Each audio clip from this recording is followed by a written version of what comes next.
my name is Nick, and I am here to show you all a deck I built. This is a Revenger Raging Form deck. So my starter is Promising Knight David, and I run him over any of the Revenger starters because it helps me start a cycle with Geyser Dragon, which is very helpful in generating card draw and helping me move to my Raging Form turn. Basically, Generation Break 1, he counts as 2 sacrifices. Pretty good. I then play 4 Raging Form Dragons. And he is the star of the deck. He is the MVP. And he can, for the cost of Limit Break and sacrificing 3 Revengers, at the end of a battle that he attacks, if I have a copy of him in my hand, I may pay the cost. If I do, write him from my hand as stand and gain an additional 10k power for a second attack. Now, the reason why this is really, really good in this era is because if you have the right setup, you can get 3 Raging Form attacks in 1 turn, 2 rerides, and I will be showing you all that at the end of the video. I then play 2 Drag Ruler Phantoms, and I play him against like Rush and very aggressive early games, so I could just turn around, ride grade 3, ping him a damage, and give him a really hard time of guarding or forcing them to waste a perfect guard, which could be detrimental in the later game. Counterblast 1, sack 2, ping him for 1, and gain 10k power. Really nice.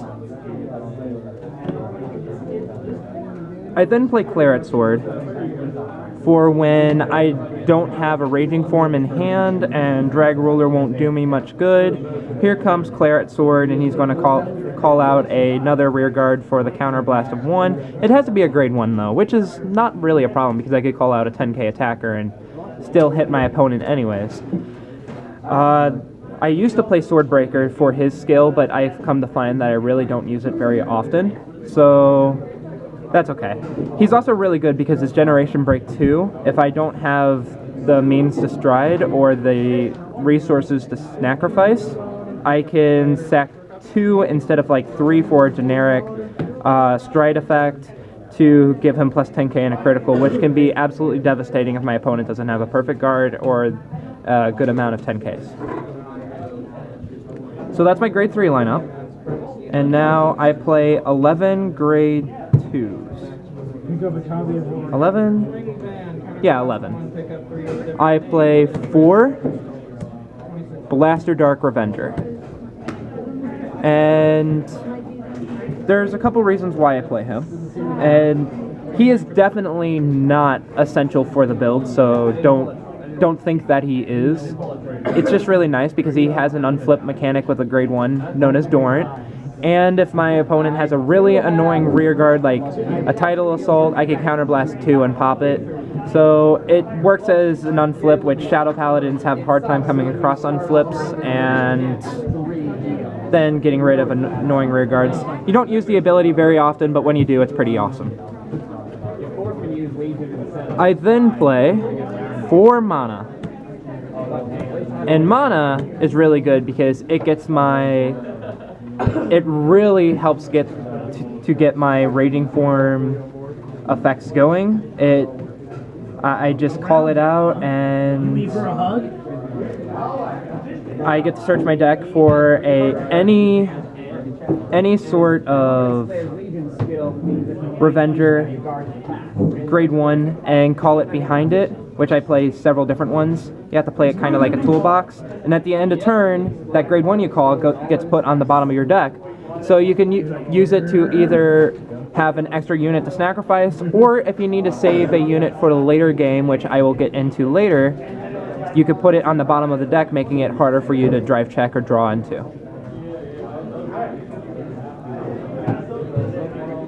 My last grade 2 that I play 3 Maka. I only play it at 3 because it doesn't carry the Revenger name. However, this card is what makes the deck work so well. And what it does, this is one of the key pieces to having the double restand Raging Form in one turn, and it's just an amazing card to have.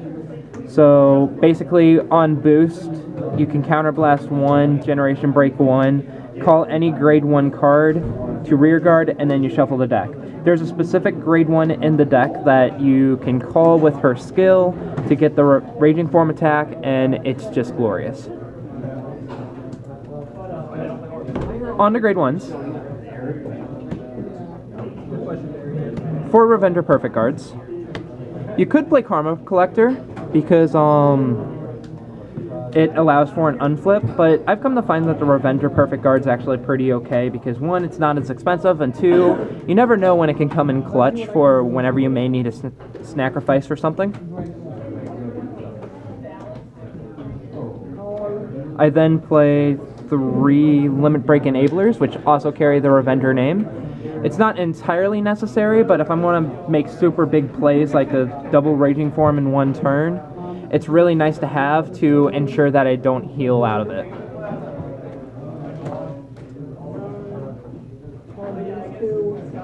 Dorant. I play 3 copies of him, and really the only thing that he's there for is to help with an unflip for Blaster Dark, or to grab a grade 1 that I don't necessarily need. It's not a bad card. Not a bad card to have. I play 2 Transient Revenger Masquerades, and what they are, they're the 10k attacker.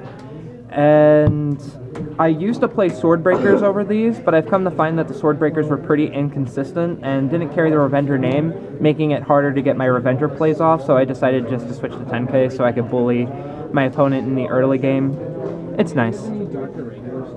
Then finally, the last 2 grade 1s that I play are Revenger, Dark Bond, Trumpeteer.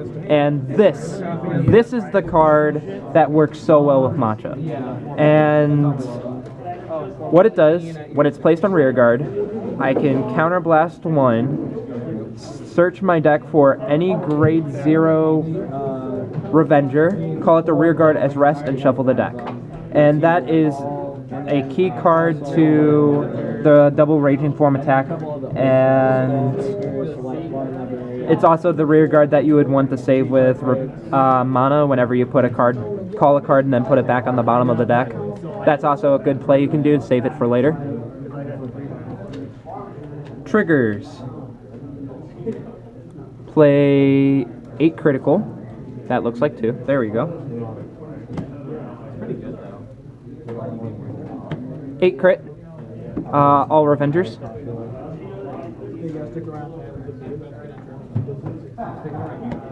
4 Revenger draws. Cycling really helps with this deck, and that's the optimal target for Trumpeteer, if you can call it.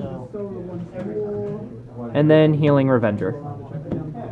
The more Revengers you have, the better off you are, because you can use Raging Form, and there aren't very any other spectacular triggers that really help. I guess Howl would be pretty good, but it's not absolutely necessary. On to the G-Zone. I play 2 Aura Geyser Dragons, and that is the key stride to the deck because it helps you cycle through 2 extra cards.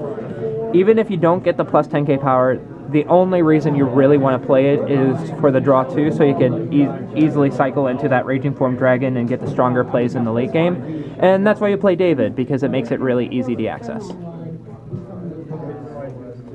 Obviously, it's not necessary, I just think it's very nice to have. Play 1 Grim Recruiter, and 1 Dark Knight Efnison? Yeah? Okay.